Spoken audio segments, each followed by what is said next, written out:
Well, hello, everyone. Welcome back to the Online Bible Institute Network podcast. So thankful that y'all are joining us for this with me. I'm Douglas Laws, or my father, Pastor Steve Laws, the founder of the Online Bible Institute Network, and Putty Putman as well. He's a very dear friend of ours.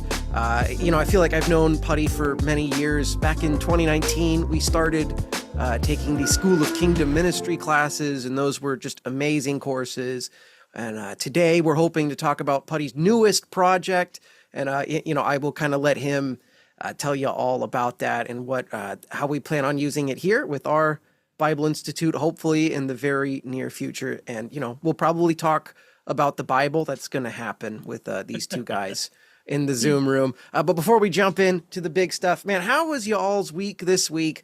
Dad, we'll start with you because I know you're itching to talk here, and then we'll let Putty talk afterwards because his week is probably far more interesting than ours. Yeah, it's very hard to sit here and not talk. So thank you. Yeah, it's been a good week. We're getting ready for big events coming up at church. We have a VBS Friday night, and then next week we're doing a special communion night on Thursday. I'm looking forward to that. I've been thinking about where I'm going to talk and things I want to talk about there, and then the weekend's coming next weekend. We're doing baptisms on Saturday, Easter Saturday weekend, and then an extra service. We do an indoor sunrise service that we like because down here where we live in the Keys, it's very buggy and it can be very hot, and trying to go out and do something outside. So it's a big effort. So at some point we moved it inside. We have these big walls that are all LED screens, so we can actually project the actual sunrise from the area while we're doing sunrise service, and we do it in the air conditioning, and we do it with coffee. So it's a much better deal. There's some men who are outdoorsmen. Dad, you're an indoorsman. Because there's some people who just genuinely like being outside and seeing the but we're indoorsmen. We like our air conditioning, Florida men. I like it some, but it's very hard to. When you're doing already 4 services on the weekend and you add another one and you have to go and be and do outside, it's like we certainly can't do that anymore. Wouldn't be able to do a conventional. We moved it inside and looking forward to that, but very excited. Been looking forward to this time with Putty Putman. This is Dr. Putty Putman, and he can probably give you a little update on that. But Putty's he's a brilliant. So I know you're sitting in front of me, but I really enjoy your teaching and have enjoyed being around it and exposed to it now for some time. And I know that you're also a guy who loves to learn, and that you've been in some incredible mentorships with some guys that are really impressive as well. And that Derek Morphew and such that. As you guys work through a lot of this kingdom idea, which is, my favorite, the now and the not yet, and just where you've been taking it, it's been so much fun. And so, Putty's written a couple of really good books as well, that I love. I was looking to see if I could remember the titles, but they're not popping to me, but they're up there on my shelf somewhere. I would keep looking and find them. I see Live Like Jesus on my bookshelf. And what was the other one? Kingdom Impact. Yeah. There you go. So great books. I would recommend them to anybody. And and we've been working through some of the courses together, Pastor Doug and I and Pastor Brain from Cameroon, and we're going to let him talk about that. He has developed some courses with Kingdom Labs. And so, I think that's what I want to say. And I think, Putty, we'll kick it over to you. Well, it's great to be here with you guys. Counting both of you good friends, and Doug, I agree. Feel like I've known you guys for a while. We've been walking together. Had a opportunity to come spend I can't remember if it was a whole week, close to a week, if not a whole week, down there with you guys a few years back, and it's been a lot of fun to be able to kind of experiment together in this little project as we're putting it together and kind of ironing out all the kinks and stuff like that. So So what do you want to talk about? Where should we start today? So you've started the Kingdom Labs course, and my father and I, we were mentioning we've done a couple of your courses so far, and they've just been so good. We were talking this last one we did, how it ties in like where we are this year with Jesus, in his act on the cross. But you have this concept of Jesus is the end, and when you said that, and like like the end's already happened kind of deal, I was like, that really blows my mind. and I'm so appreciative of how you're able to do that. But I think to kind of start it off as we dive into the theology, what is your hope with this Kingdom Labs curriculum that you've developed, and where do you see it progressing over these next few years? Yeah. Oh, well, as Steve mentioned, I've had the opportunity to do kind of what feels to me a somewhat unique set of things, both with like I sort of like stumble into the school kingdom ministry thing, which becomes a resource in a number of churches, and so I spent 10 years doing that, which was just a really unique ministry kind of scenario, And then as the Lord kind of brought me into a new season over these last couple of years, called us towards church planting out here in Arizona, which is some of what I'm doing as well. I did have the opportunity to do a mentoring cohort with Derek Morphew. And Derek Morphew, if anyone's not familiar, do you have like Derek Morphew courses on the Bible Institute? Okay. So Derek Morphew is a South African theologian and has been sort of key in the kingdom theology in the vineyard conversation for 40 years, probably, maybe longer. He goes right back to the clear early days of the vineyard when John Wimber was bringing Lonnie Frisbee to South Africa and all those kinds of things. Actually, I think it went the other way around. Lonnie brought John to South Africa is actually what happened. But anyway, there was a kind of a cohort that the Lord allowed me to participate in just kind of right at the timing of that transition. And it wound up for me, like really opening up new kind of spaces of understanding in this thing that we call kingdom theology. I had been teaching it for 10 years in school of kingdom ministry. I was like, I thought that like I had my head around this, and I certainly did to an extent. But I don't know if you've ever had this experience. Sometimes it feels like there's a topic or a subject, and I feel like I can kind of talk about it from the outside, but then something changes. God does something, and now I can kind of talk about it from the inside. And I didn't realize that, like with kingdom theology, I was talking about it from the outside. And this experience really allowed me to kind of talk about it from the inside, if that makes sense, in a way that I wasn't aware I didn't have. And so it wound up being really kind of personally impactful to me. And I was like, oh my gosh, this is ridiculous. This is amazing. And at the same time, what kind of happened was, I come from a vineyard background. I'm planting a vineyard church. I'm a vineyard pastor. I know you guys are vineyard pastors. I know not everyone listening to this is. But the vineyard is probably the first church movement that's planted with the foundation of kingdom theology being the sort of the rock that it's standing on. Said another way, it doesn't have like a denominational tradition that kingdom theology is kind of attached to. It sort of is the foundation of the denominational tradition. And so as a result, for me, like kind of this thing opening up, I'm like, oh my gosh, this is amazing. Like people have to know about this. Like this is a really big deal. This is like the foundation of our church movement. Like this really matters. And so I very, very early just kind of began to think about, man, what would it look like to find a way to give this away in a way that's a lot less like academic, and like the stuff Derek brought us through was so good. But we're reading like German theologians who their books were translated into English. It's just like hard and painful. And, I'm watching our little mentoring cohort, like people are dropping like flies because it's too much, And I was like, man, this is so good, but is there a way to make it more accessible? And so, and I really think that, in terms of me as a communicator and an educator, that's something I really strive for, is to try to make maybe high level things feel very bottom shelf, feel very accessible, feel very kind of normal. And so I kind of made that my mission. I was like, man, how can I make this something that doesn't require, feel, it doesn't feel like graduate school, it feels like, this is like, because I think that's what theology is supposed to be. It's supposed to be accessible to everyday people. And hey, I love the deep dive stuff, but let's find a way to kind of put it out there for everybody. So we've kind of been playing with that idea while I'm kind of simultaneously with our church plant developing a web app that kind of is our collaboration platform.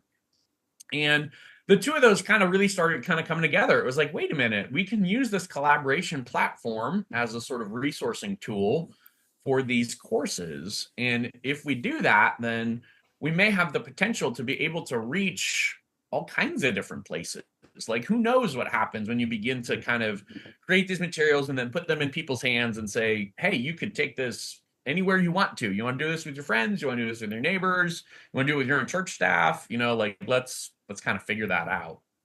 And so it's all like real sort of early in beta right now, which is why we're doing it together. Because like we have enough friendships that I'm like, hey, if it totally breaks, you're like, hey, Putty, it's broken. It's like it doesn't ruin anything here. Sure.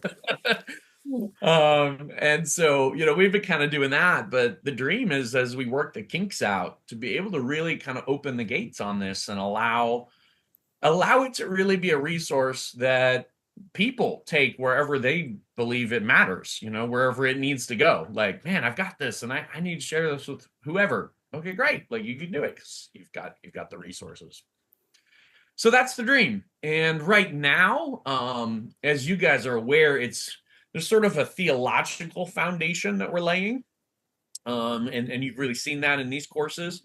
And eventually that will kind of begin to move its way out into sort of some of the practical things. One of the things that's been interesting for me, you guys did this Jesus is the last one course, and there's that idea that like what the Holy Spirit is doing is he's facilitating in partnership with us actions and activities that are 100% God and 100% us, because that's the shape of the end, So that that ties so much into prayer ministry. Like I can't, that affects everything in prayer ministry, like, okay, so it begins to really tie into, what does that mean for prayer ministry? Or what does that mean for evangelism, right? Or justice, or so many, that goes everywhere. And so eventually we'll work our way down into more sort of actionable ministry application kinds of experiences too. But for now, we're working on one step at a time. You got to get the foundation and then the application. And you're doing a great job with that. And that's it. I mean, the thing is, the sort of light bulb moments when you're going through this are amazing, but you can't just share the light bulb moment with someone if they don't have the background, right? Because it doesn't make, at the same time, it's like everybody needs to know this. This like it happens. At every lesson. People have been operating on so much faith because they're missing all these points. If they saw all this, they'd be like, oh, and it's like stepping back. So you talk about having to bring it down from the big theological sort of level, which I think you do great. I'm thinking then, how do I take it down again? People are down, but it's like, I need to figure out how can I share this in 20-minute chunks every week to make a difference, right? And then move out from there and, okay, now this impacts everything. So but I think you're doing a great job with the process.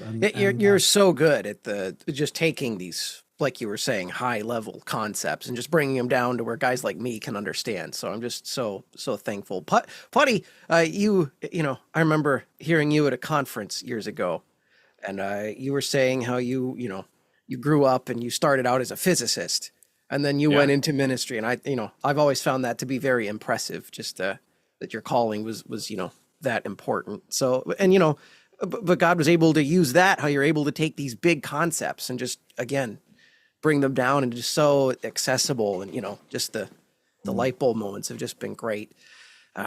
You mentioned So currently with your course, you have how many lessons or classes, if you will, that begin Sure. the theology part of it? And then is it Yeah. 6, I think? How many? I don't know how many courses Yeah. exactly you have Right. built so far, but So yeah, so right now we have 3 courses that are totally done. Those courses have either 5 or 6 teachings in them. mhm. And then as you guys have had kind of experience, there's often sort of like exercises and activities and action steps that kind of come along with too. Because it's really trying to be an opportunity to kind of really own it for yourself is the idea there, right? Um, yeah, so we've got 3 done, and I've got one that's kind of about a third done, which we're in the process of making now. The order I made them in, which I'm trying to figure out if this is the order they should be in or not. I'm not quite sure actually. It might be something more like you just do all the foundation courses in whatever order, and then you do the application courses. It might be something like that. I'm not sure. Um, but the first one we did is actually the one you're about to do now, which is called Story of the Bible. And the idea of Story of the Bible, as you're about to see, is that there are multiple ways of approaching the really important question: how do we take this vast, complicated thing that's the Bible and extract the meaning from it that God wants to bring into our life through it? Um, and there's a number of different approaches. The 2 of them that we highlight in this are what are called the systematic approach and the narrative approach. The systematic approach essentially it kind of approaches the Bible almost the way a scientist would, where you sort of treat each little verse like it's like a data point, like what does the Bible say about this topic and this topic and this topic, and you sort of collect all the little verses, and essentially you sort of create a theory of this topic that satisfies all those data points. That's what leads us to things like systematic theology, which is very topical oriented, like what about the Trinity? What about Christology? What about sin? What about, redemption? All those things. There's another approach, which is called the narrative approach, which says the meaning is actually inherent in the story. Like the story itself carries the meaning. And so you look at things like characters and plot and sequence and thematic development. And for whatever reason, sort of in this particular moment in church history, a lot of thought and work for the last number of centuries has gone into the systematic approach and a lot less into the narrative approach. And as I look at them, these to me look like the systematic approach is kind of bottom up. Like you're starting with little points and you're kind of constructing bigger pictures as you go. So it's a sort of bottom up approach. But the narrative approach is a little more of a top down approach. You're trying to see the whole and work to the specific. And so to me, I look at these and I go, to me, these complement. It's not like you want one or the other. It's like, well, what's brilliant is if you can work them both and find that they meet in the middle. Like that's a really compelling thing if you can do that. And so Story of the Bible, as you can guess, even by the title, is trying to look at, okay, well, if we were to look at the Bible narratively, what comes out of that? What are the major characters? What are the major plot developments? What's going on with the narrative across the whole 66 books? And as you'll see in that, what we actually do is we look at the structure of trilogies, because trilogies are the thing that everyone is familiar with that have the idea of a nested story. Like there's a big story and then there's sub stories in the big story.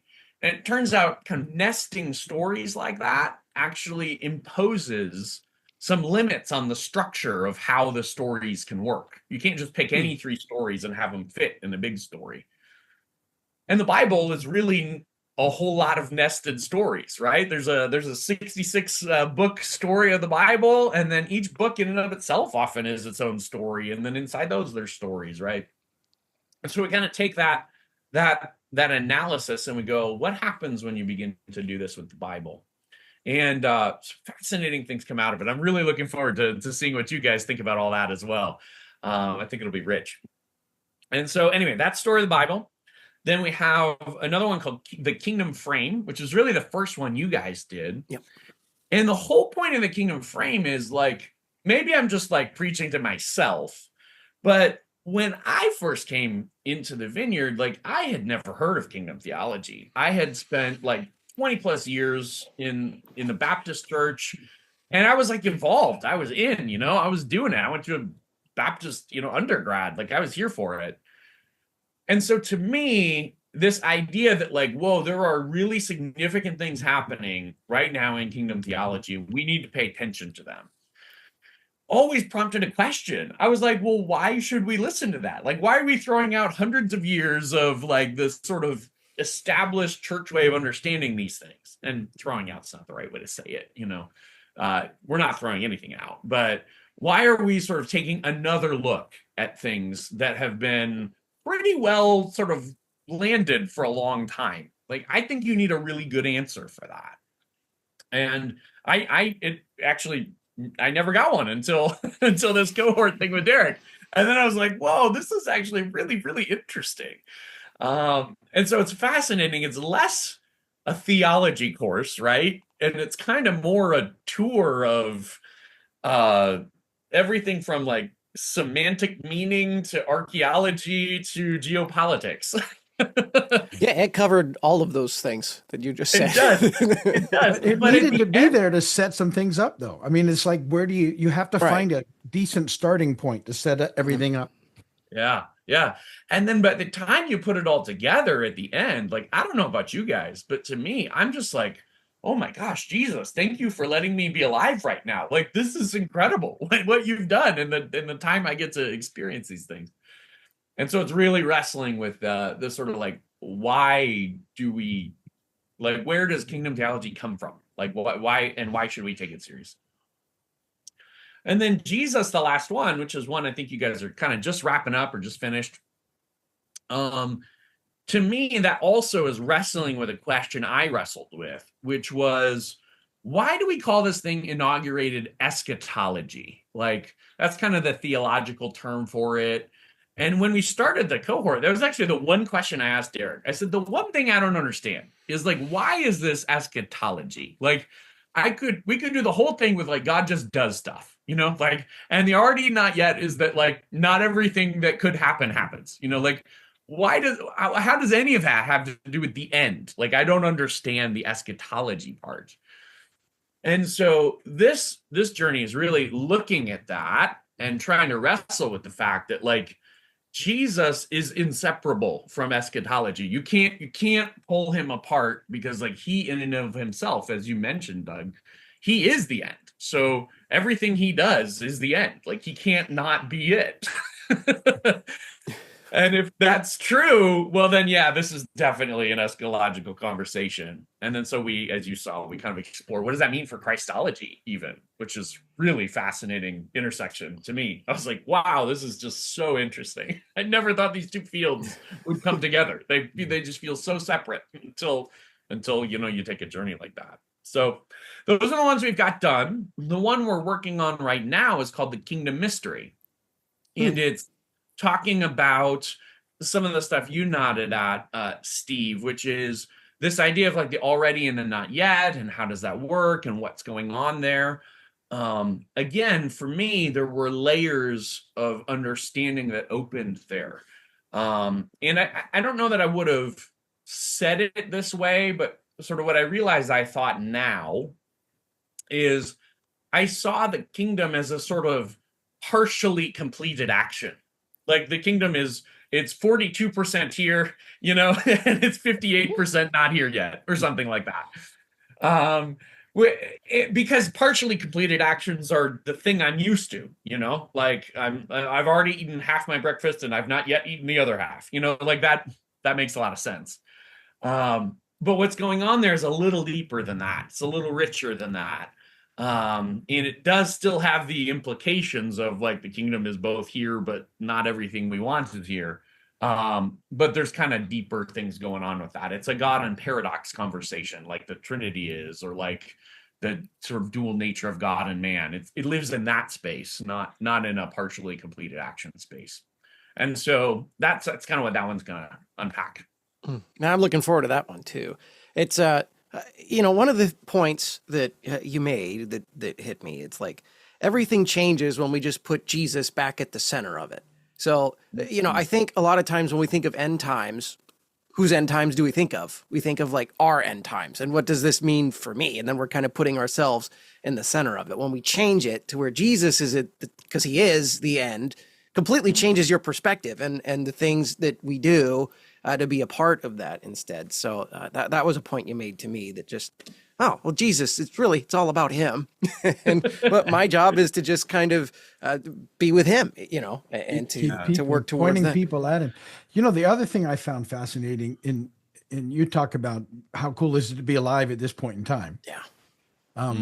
How it seems to me that all of a sudden over the last year, 5, 6, 8, 10 years, whatever, that all of a sudden I was sort of stumble into some ideas that were all sort of coming from different places, but at the same time, like N.T. Wright. And Douglas and I were just talking. He's doing a course right now, an N.T. Wright course, Simply Jesus, which was years ago, but it was actually hitting the same stuff that you were hitting last week about at the same time. Yeah, it was at wild. the glory and the suffering, and how I started really doing some courses that came out of Tim Mackey and Bible Project, which are very narrative, in the way that he's done such a great job with tying the story together. And some of that was prompted by another guy named Michael Heiser, who was just stirring up a whole lot of stuff about, the Elohim and everything. And it made me really dig into it. These sort of Hebrew scholars would have been, Mackey and Heiser, and then N.T. Wright from the Greek scholar. And then, how all these things were tying together. And then your courses were just really helping me with just bringing some life to, George Eldon Ladd and the stuff that I read from Morphew. And then, but really starting to see all these things to me tie together. And then how you get the word out. So we actually last year, the beginning of 24, I started teaching at church on Sundays through the Bible every week. And we did the Old Testament in a year in 5 series. And now we're doing the New Testament in 3. But I'm doing it. It's allowing me, which I think what you did in these courses is so smart. I'm trying to set some foundation, calling it, all this story is pointing at Jesus. So you need to be looking all the time at how amazing this stuff is. And then, I'm hoping to bring them into, okay, it gets even more amazing because he's, because when you said what Douglas said, Jesus is the beginning and the end. Yeah, okay. No, he really is. All at the same time. Well, yeah, but no, now. And if Jesus is here, then the end is here. And I was like, oh my God. Yeah, I still have the sticky note of like the end arriving and the things that were mentioned in the one course we did. And, the end arriving happens when the gospel of the kingdom is proclaimed. It's like, oh, that, just this long, 10, you hit a 10 list. And that, I still have it there. Just But Jesus said it, but I never even thought about it. He said it. It's just, it's so hard to connect the dots when you just Alpha kind and of... Omega. Yeah, okay, yeah, I get it. The first one, good. But Yeah. all of a sudden it's like, but he means it. And it's like all at once. Like, oh my gosh. And in this last video we were watching that you did, I'm hopefully get some people to watch it. But, it talks about how Jesus, he's the firstborn from among the dead. He had to go through it all so that we could, and I knew that, but the way it's connected is like, okay, well, that makes complete sense now. Well, not complete sense, but it makes sense. Yeah. I love the landing of that course, which is sort of like, oh, the story of the Gospels is Jesus is the one who came from the end to the present, and as the present goes through to the end. And just the sort of parallelism and the synergy and the way it weaves the end and the present together sort of irreversibly around Jesus. So cool. Like, just blows my mind every time I think about it. Yeah. That's just thinking about it makes me go, what else I thought in the discussion Jesus had with Nicodemus about you can't, unless you have to see it's about, you talked about seeing, the kingdom. And some people can see it and some people can't. And you can't unless you can see it. I'm like, oh my gosh, that's what he was talking about there. And it's crazy. So, I'm rambling now because nobody has the context for it, but you guys get what I'm talking about. It's like, I'm enjoying it, Steve. I'm liking it. you can't enter the kingdom of heaven unless unless You've been born again. That was the whole. But it was the whole seeing part was in there, and I'm missing right. the verse now. But yeah. Well, it was John 3:3, I think, is that verse. Am I right? Yeah. Right. Yeah. Right. Yeah. Yeah. Yeah. So, Well, I'll just reflect to you as friends and as someone who's just kind of on the very early side of whatever this thing is going to be and become. It is really valuable and exciting for me to hear your guys' reflections on like this. There's real good here, and this needs to get out, and this needs to be something that people are hearing because it's been profound for me. But like I could also have gone crazy. I don't know. yeah. Well, we all could have, yeah. But just kind of the way in which the sort of like core of the thing that is the theology and the vineyard and all of that has just like, there's so much life in it. And I'm like, oh my gosh, I can kind of like hardly stand how significant this feels. Yeah. It's really great. We were hoping to have Pastor Brain on with us. And I know that it's been really good the way it's been speaking to him too. Opening up a lot of stuff that we've talked about for years, but and I see the need for it. I have in our Bible Institute, I've wanted these kingdom sort of idea theological courses in there, and right. I haven't. This is the opening for it. I've been waiting, and we're just excited now how we're going to get it in. But yeah, you've been doing a great job, and really appreciate that, and we're looking forward to the next one when you finish it. No pressure. Yeah. No, but maybe I was hoping to have it done by now, but the spring's been kind of crazy. Well, you've got at least 6 weeks, so that's the time it'll take us to do this next course. Here we go.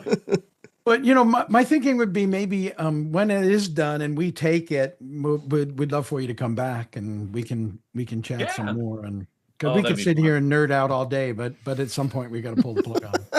Yeah. No, I'd love to come back. I'd love to hang out with you guys anytime, for sure. Okay. Yeah. Well, looking forward to that. So that'll be in a few weeks for sure. And hopefully Pastor Brain will be able to join us for that next talk as well in a few weeks. I'm not going to show my dad and Putty these now, but I'm going to show the podcast viewers. They'll get to watch afterwards. Brain actually sent me some clips of him and his worship team preparing and practicing for worship at their service. So as we say goodbye and sign off for this podcast, check out these clips from Pastor Brain. And again, before we leave, thank you all for joining us. Keep reading your Bible, taking courses, and check out Kingdom Labs. If it's in a beta phase right now, and I don't want to invite everyone to it just yet without Putty's permission. But when it does come out, I highly recommend everybody take it. I think it's very transformative, and I'm so looking forward to seeing it grow. So anyway, with all that being said, thank you all. Yeah, you guys can say thank you too. Goodbye as well. Thanks everybody. Yeah.